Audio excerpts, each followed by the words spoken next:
I want to get you out the door with every result from every league in under 15 minutes, so that you're more informed about what's going on in the world of sports. Hey TJ, what's going on? I'm Chandler and this is Tiger Beat Sports. Hey everybody, I'm Chandler Sports and this is the Sport Report. And I'm Chandler and this is Tiger Beat Sports. Welcome to a special edition of this all crazy sports newscast. Broadcasting from somewhere in the United States. Hit it, Blaze. This is the Sport Report.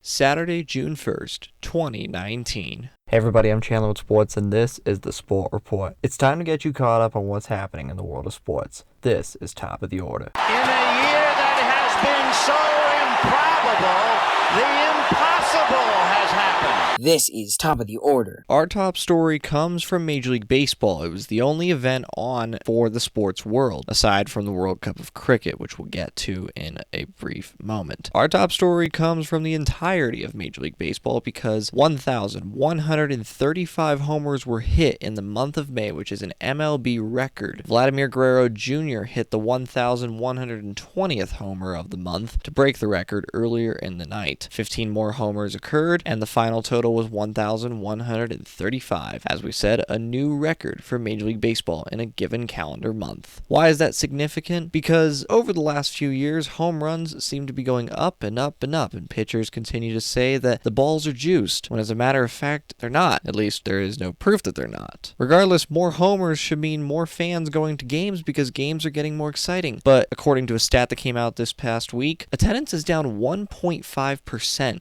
this season. That's kind of counterintuitive to what home runs are supposed to do, and that's drive fans into the ballpark. Even though balls are being driven out of the ballpark, fans are not being driven into the ballpark. Regardless, if you decide not to go to a game, that's okay. We've got you covered. 15 games on the Major League Baseball slate. Let's hit it. High fly ball into right field. She is gone! And Carlton Fisk had a lot of little boy in him right there. Little roller up along first, behind the bag. It gets through Buckner.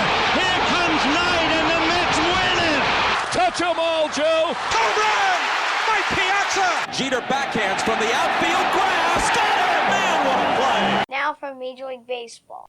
We start in Pittsburgh. Pittsburgh Pirates 9, Milwaukee Brewers 4. On a night where the NL Central could have changed hands, well, it didn't, and we'll cover why in a second. Pirates defeat the second-place Brewers 9-4, who stay half a game back of the Cubs. Baltimore Orioles 9, San Francisco Giants 6, in a battle between two of the worst teams in Major League Baseball. Dwight Smith Jr. hit his first career grand slam for the Orioles to put the Orioles in front of the Giants 6-5. That's right, it was 6-5 at the end of the first inning. For those doing math at home, that means both teams were on pace to score 99 runs. The Orioles were on pace to win 54-45. That didn't happen. The final score was 9-6. Drew Pomeranz falls to 1-6 on the season with an over 8 ERA for the Giants. Meanwhile, Andrew Cashner 6-2 with an over 5 ERA for the Orioles. Minnesota Twins 5, Tampa Bay Rays 3. Tampa took a 3-1 lead after the third inning. Minnesota fought back in the fifth. Then the Twins took a 2-run lead for good in the top half of the ninth when Eddie Rosario had a 2-run single to put the Twins up for good. 5-3 winners for Minnesota. Detroit Tigers 8, Atlanta Braves 2. The Braves tried to come back, but it was of no use. Fulton Newitt's 1-4 on the season with an over 6 ERA, and Turnbull is 3-4 on the season with a 2.84 ERA for the Tigers. Nico Goodrum went 5-for-5 with 2 home runs for Detroit as well. Texas Rangers 6, Kansas City Royals 2. Joey Gallo had a grand slam as part of a 6-run 6th inning for the Texas Rangers. Chicago White Sox 6, Cleveland Indians 1. Dylan Covey gets his first win of the season for the White Sox, 1-4 on the year. Trevor Bauer falls to 4-5 for the Indians. New York Mets 5, Arizona Diamondbacks 4. Zach Wheeler is 5-3 on the season for the New York Mets, as they are now only a game under 500 at 28-29. 49. Houston Astros 3, Oakland Athletics 2. The A's led 2-0 entering the 7th inning, but Houston scored 2 in the top half of the 7th, 1 in the top half of the 8th to take the lead 3-2, and that is how they would win. Roberto Osuna gets his 16th save of the year for the Astros. Seattle Mariners 4, LA Angels 3. Mike Leake is 4-6 on the season for the Mariners. Jay Bruce gets his 300th career home run for the Mariners. San Diego Padres 5, Miami Marlins 2. Joey Lucchesi is 4-3 with a 3.96 ERA for the Padres as they continue to impress, 30-27 on the season. LA Dodgers 6, Philadelphia Phillies 3. Kenta Maeda is 7-2 for the Dodgers. Jake Arrieta falls to 5-5 for the Phillies. Kenley Jansen gets his 17th save of the year for the Dodgers in the victory. Cincinnati Reds 9, Washington Nationals 3. Patrick Corbin falls to 5-3 for the Nationals, as the Reds are only 3 games under 500 compared to the Nationals 9 games under 500. Colorado Rockies 13, Toronto Blue Jays 6. Trevor Story, a monster game. If you're going to give him an MVP for the day, this is the MVP award. We're giving it to Trevor Story. 2 home runs, 7 RBIs. He outscored the Toronto Blue Jays single-handedly. Rockies had 17 hits at Coors Field last night, and while people may say that altitude plays a huge factor in the games, there are stats to prove that it really doesn't have a huge impact on the game. German Marquez is 6-2 with a 3.48 ERA for the Rockies. Edwin Jackson falls to 0-3 for the Blue Jays. In the series opener, the New York Yankees defeated the Boston Red Sox 4-1 at Yankee Stadium. Chris Sale is 1-7. That is a red alert. Chris Sale is not himself this season, and hopefully he finds it out. He's got a 4.35 ERA. J.A. Happ is 5-3 for the Yankees. Aroldis Chapman, 16 saves on the year for New York as well. Finally, the St. Louis Cardinals over the Chicago Cubs, 2-1 in 10 innings. We mentioned a few moments ago why the NL Central was still the Brewers trailing the Cubs by half a game. The reason for that, Brewers lost to the Pirates, and the Cubbies lost to the Cardinals. Jordan Hicks is 2-2 on the season. He gets the victory for the Cardinals.